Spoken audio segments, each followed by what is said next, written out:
My perspective is that you are called to take up your cross. We are called to suffer. And that's something that in 2024, a lot of Christians don't want to hear. You hear that? Perspective and suffering. And tomorrow's a pretty big day, but not necessarily for the reasons that you all might think. I didn't realize how dangerous it was. Can you hear that? That is the reason I get up at 5 a.m. My perspective is that you are called to take up your cross. We are called to suffer. And that's something that in 2024, a lot of Christians don't want to hear. And a lot of Christians probably want to turn off this video right now and they're like, suffering, ew. How about that? Perspective and suffering. What does suffering mean to you?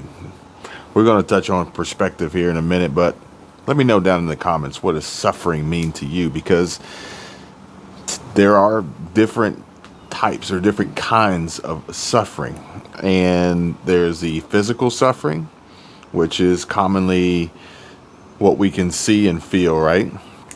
Illness like cancer, illness like COVID, disease and physical pain that, the stuff that really hurts. You got to go to the doctor, or maybe some alternative treatments that we really can't discuss too much on this platform. You guys understand why there's extreme censorship here. Types of sufferings are what you would typically read about in the book of Job. Now, there's also emotional and spiritual suffering, such as loss or grief and just overall spiritual anguish. That I have to say that's just that feeling you get inside that you really can't describe, and you don't feel great, but you can't really put your finger on it. You can't necessarily really be diagnosed. And I tell you guys, I would be very careful, be very wary of trying to get some of these feelings we have diagnosed, because depending on who you go to and who you talk to about it, their sole focus and primary agenda is to load you up with a bunch of pills and medications, bill your insurance company for as much as they can, and then wipe you out for the rest. There's no money in the cure. There's only money, continuous money and profit over people in the treatment. And that treatment may actually make things worse than how they started, which is why you ask for their help to begin with. I'm not trying to convince people not to seek out doctors and medical attention, but I am being very cautious myself personally about how I go about it and what I choose to accept as a diagnosis. Definitely going to get more than one opinion. And from there, what I want to put my body, my mind, my spirit through with an intense regimen of pill schedule, and the dosage. But I think the emotional suffering, and again, this is one of the things that I talk about pretty regularly, and that's what we see here, and not just here on YouTube, but what we see out in the world, what we see on social media, what we see in the news, mainstream media, what we hear on the radio, read in the papers. I don't know how many people actually still read papers, but I think some of this emotional suffering and spiritual suffering is also tied directly to what's happening right now in Washington, what's happening right now in Atlanta, what's happening right now in New York City, what's happening right now at home, at work, your bank accounts, your money, your finances, your income, your savings, your retirement, your investments. Now, this type of suffering is what you would find in the book of Psalms, often expressing deep emotional suffering and a longing for God's intervention, which, yeah, guys, I read the comments and I'd be willing to bet that a lot of you are, in fact, anxiously awaiting God's intervention. I think the key, though, is not just waiting for it, but also being able to identify it and then act upon it, because this intervention may require then us to do something in order to see that change that we so desperately need. which I guess, now would be probably a good time for you guys to drop a comment down below. And if you had your choice, if you had your pick, what type of change would you like to see? Let's just say tomorrow or by next year. Let's give it, roughly 6 months. What type of change, how would you like to see God intervene and make things better? In what way? Would that be physically? Would that be emotionally? Would it be financially, monetarily? Would it be politically? Just kind of curious. Now, another type of suffering also, we've got persecution. And there's a lot of scriptures that refer to the suffering of believers due to their faith. And which I'm willing to bet that this young lady has faced her own persecutions because of the life that she currently lives and previously lived. I always felt it was motivational, and I didn't see any harm in it. But until it got to a point where I realized that I had the wrong perspective that the Bible tells me to have on my situations, I started to look at my situations and things that my present sufferings, things I was still dealing with. I started measuring God in that way. Like, I started to think like, oh, God didn't come through yet on this because I must have not done this, or I need to do X, Y, and Z to see God come through. Is God a healer? Yes. But it started to come to a point where I started like measuring the goodness of God based off of my situations, focusing so much on my present sufferings and at a point now where I am in my walk with Jesus, I don't know if I would have wanted to hear that 2 years ago, but where I am now with Jesus, it has broke. And I think any stage you're at with Jesus, holding this perspective and realizing that. Not sure if any of you watching recognize her and know her from what she used to do. I want to read some comments. I want to read you guys some comments that I got today. First one up is from Van Caven. And excuse my language, guys, but I'm just reading the comment here, okay? And it says, we're all fucked, okay? People really don't understand and the detrimental situation that we're all facing. And it scares the shit out of me, to say the least. And I'm a God-fearing man. Yeah, I think I'm allowed at least one F-bomb in the video, right? I understand that, some people may click out because of profanity, but hey, don't shoot the messenger. I'm just reading the comment. And this other comment here from Christy Harris said, I think the dollar will collapse and nothing will replace it from Bitcoin at all. Almost all foreign lands are struggling financially, and we need to dig our butts in the dirt like we did centuries ago and make our own products. Then we will begin again, like in the revolutionary days. We did it then, we can do it again. And so, like I said, tomorrow's a big day. Tomorrow is a big day. Tomorrow is Monday. Today is Sunday, okay? Today is Sunday, June 9th, 2024. And yeah, tomorrow's a big day. Tomorrow is going to be today's June 9th. Tomorrow will be June 10th, 2024. And I don't know if any of you guys are fully aware, maybe some of you actually probably going to tune in. Maybe some of you might actually attend, because tomorrow Apple has a big event, okay?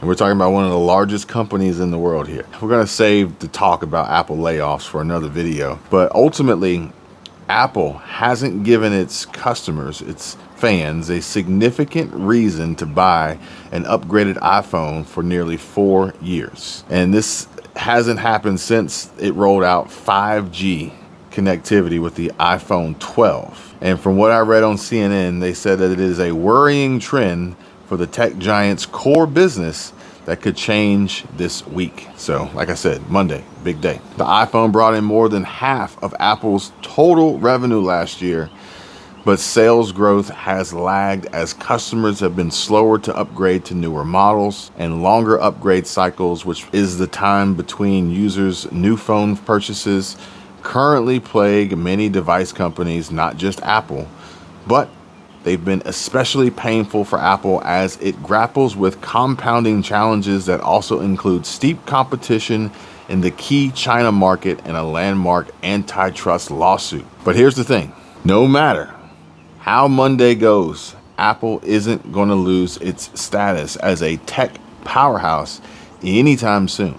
No matter what happens Monday, no matter how many shares Berkshire Hathaway and Warren Buffett dump, doesn't matter, okay? The company earned more than $200 billion from iPhone sales alone last year, and its stock, ticker symbol AAPL, is up 9% over the past year, and it has a healthy services business that helps to balance some of the seasonality of hardware sales. Speaking of which, we're gonna have to service this MacBook Air that I have, because I think it still has a lot of life left in it, and I'm not really super interested in upgrading or spending that money, which we don't really have to spend and waste frivolously on these. Granted, this is a business tool and I use it to create content and make videos and run a business or multiple businesses, but I'd rather just not spend the money. The current vibe and the current feeling of the economy is taken over, and I am, much like everybody else, in a mode of buckling down and trying to be as frugal as humanly possible and trying to ride this out and do the best we can with what we have while we can. And so that doesn't include upgrading to another MacBook that would cost me a few hundred, well, almost $1,000. I don't know how much they're going for, but I would try not to spend more than $800 to $900 on a new MacBook Air. So what we're going to do is we're going to buy a replacement battery off of the internet, and we're going to swap it out ourselves. So we're actually going to probably do that on a video and share it with you guys. So if you have any interest in that, make sure you stay tuned, subscribe, turn on notifications, because if you have a MacBook Air or any Mac or any laptop for that matter, and you'd like to see how the process is done so that in case you need to do it, then it might be a video you might want to watch. The battery is anywhere from like 45 to 80 bucks, including the toolkit. And I would much rather spend, about 80 bucks restoring this back to a like new condition by just improving the battery life. Since over the last 3 or 4 years, however long I've had it, the charging cycles have just basically just like destroyed the cells of the battery, and the memory is just wiped out on the battery. So that's all I need. And this thing is going to be right as rain, good to go. We're going to keep it moving, keep it trucking. This is also important because this is going to be the future of automobiles and quite possibly anything else that was gas powered, for the most part, that runs on rechargeable batteries, okay? If you're talking about a gas oven or a gas cooktop or range or whatever, because those are being banned, those are illegal now, plugging it into the wall is a different story. I'm talking about rechargeable products, rechargeable items. Those batteries have memory, and they also can become defective and have failures. And when that happens and those cells die, then those batteries aren't quite what they used to be. But a MacBook for a few bucks and a few minutes to swap the battery, no big deal. A car, that's a whole nother ball of wax right there, folks. And the last thing I would want to do is mess around, F around and find out and get electrocuted and wind up dead trying to save a few dollars fixing my car. So it's almost like now you need to be more of an electrician than a mechanic if you want to work on your own car, which I don't even think that's going to be possible anymore with how some of these companies are ultimately just like completely getting rid of the right to repair. And they have their own proprietary products and software, and they're not giving people access to it, especially Tesla. Tesla's going to bring everything in-house, and I tell you what, the day that Tesla begins to make tires, game over. They'll control it from top to bottom, soup to nuts. Anyway, I got a little bit distracted here, got a little bit sidetracked. Let me get back to what we were talking about with Apple, okay? So basically what it boils down to is that analysts are saying that reinvigorating iPhone sales is key to Apple's continued growth. And investors are also counting on Apple to prove that it can hold its own in the intensely competitive AI arms race. AI arms race and growth. It's funny because we got AI coming up. We got AI taking jobs. AI is not going to earn an income. But how are these companies going to see continued growth when people don't have enough money to even feed themselves, let alone go out and buy an expensive iPhone 99, whatever number we get to? So not to mention, we've already seen 4 years where there's been a decline in upgrades. So I guess as I'm saying this and speaking this and questioning it out loud, I guess the answer is simple, right? Can you guys guess what that answer is? I think it boils down to being nickeled and dimed, and therefore the upgrade process will be extended and it'll be longer, but the service life of it will be manipulated and modified to the point of which you're going to be paying for more services, you're going to be paying for more iCloud, you're going to be paying for more repairs, and they're going to get their money that way.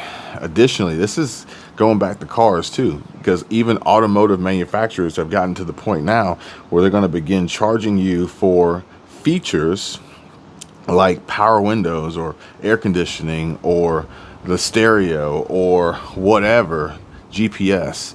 They're going to charge you for features that are built in that we've had access to for however long we've had access to them. They're going to start charging you a monthly service fee, a subscription-based fee. Even now, you guys probably, you've seen a Dodge Hellcat, right? And so you got the Dodge Hellcat Red Eye. I think it comes with 2 keys, right? And one key gives you like 600 or 700 horsepower, and the other key gives you like 1,000, 1,100 horsepower. Those are 2 separate keys. But in the future, cars are going to be battery powered. They're going to be electric. And all they got to do is throttle your power output, and they can do it over the air. They can do it wirelessly. So one of the subscription services will be power.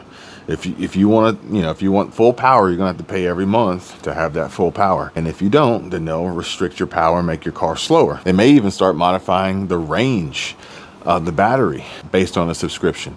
I wouldn't put it past them, not to mention how they're already tracking you with these cars and sending all that data back to the insurance companies so that they can track you and they can charge you accordingly, i.e. charge you more for how you drive, when you drive, how many people you have as passengers, the whole 9. And as soon as they're able to make that connection between the car and the gig worker, they're going to charge you and just rip your eyeballs out or cancel your insurance, because technically as these Uber drivers and Lyft drivers and commercial contractors, you need to have commercial automotive insurance and not your regular typical standard personal auto insurance from like Geico or Progressive or State Farm or Allstate. Yeah, welcome to the new normal, folks. Crazy stuff. Now, back to Apple. So here's how this could all backfire, okay?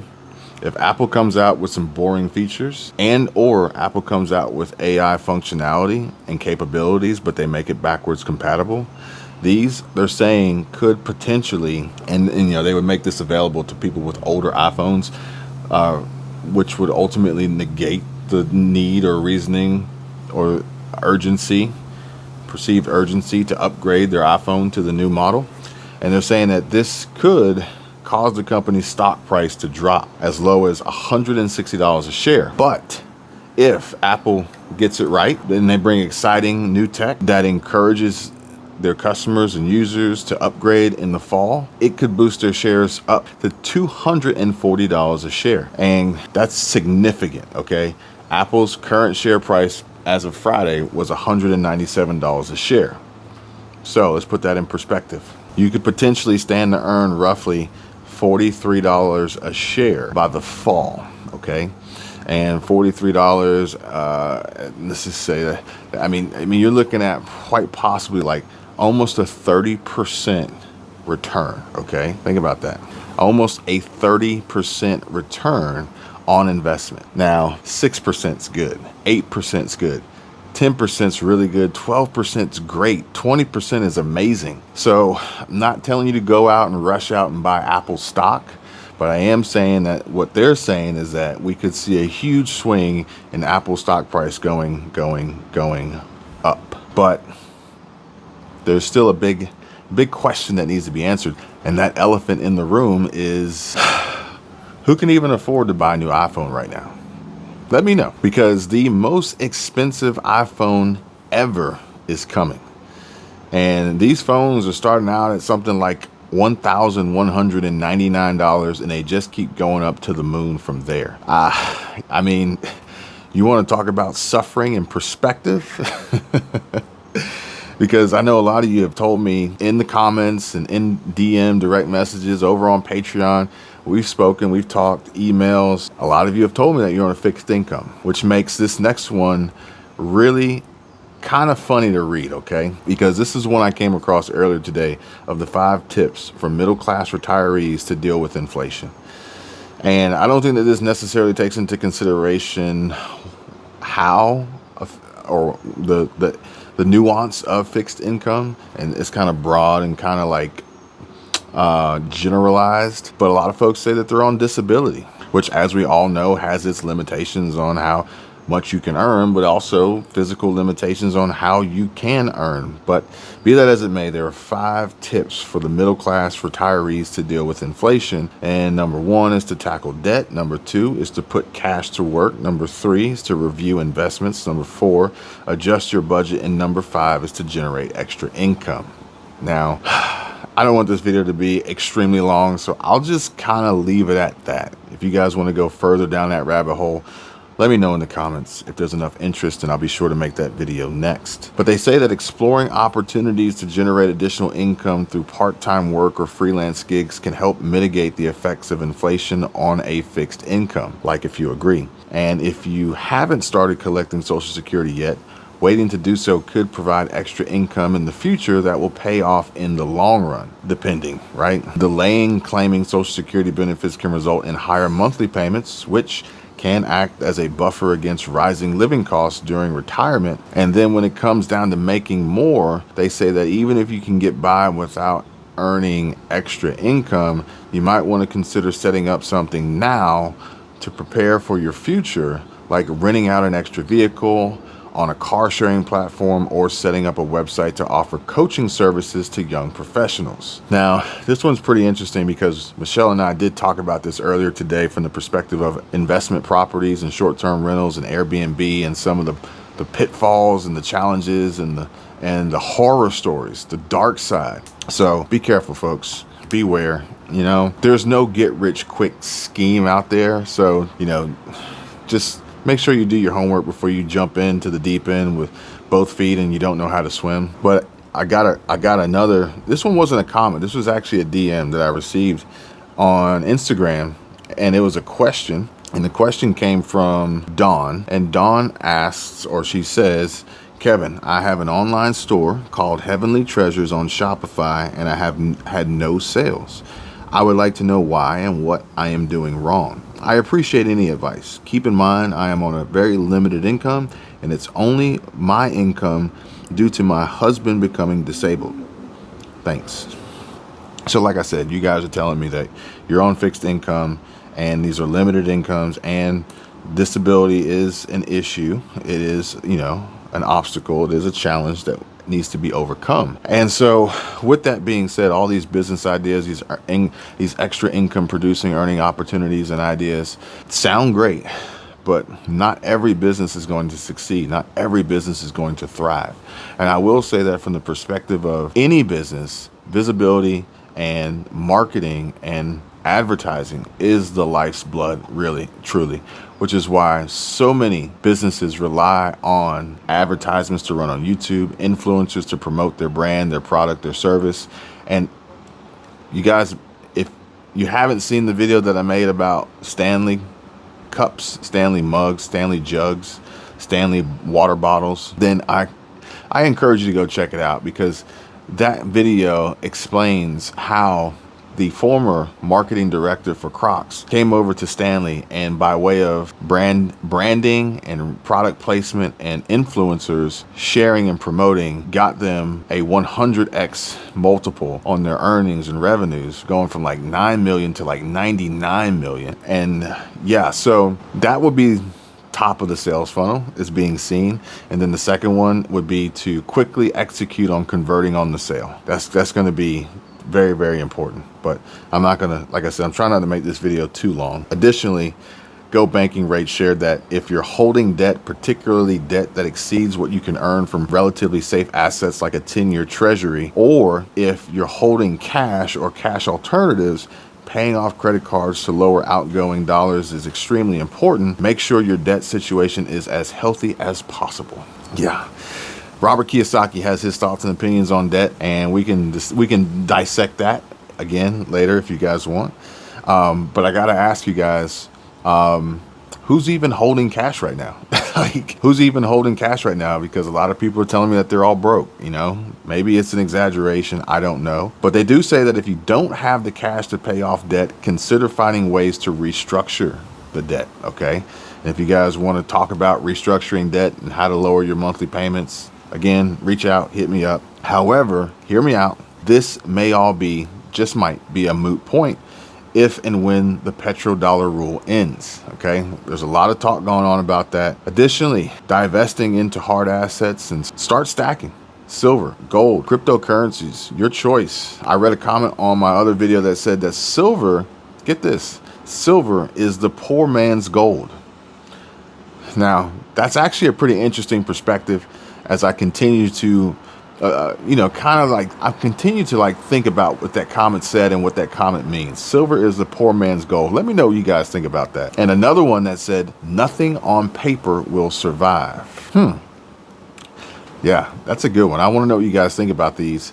And if you think that's true, and if so, do you think it will apply to debt as well? If debt is on paper, will it survive? But if not, they said to also start working on future income streams, and this step is key regardless of your situation so that you can ensure the next market crisis and or inflation hike can be handled with ease. Not if, but when, because at some point this will happen again. History repeats itself, and when that happens, you're going to want to be ready. Thanks for watching. Thanks for tuning in. Hope you guys have a great day. I'll see you on the next one. I can tell you my problems, meditating my silence, but I keep pushing my pen, rotating my stylus. Brokenness feeling like sin, now no Creflo Dollar. Used to be left on red, now all the girls go holler. Now all the girls go follow. All the fake fans gon' pop.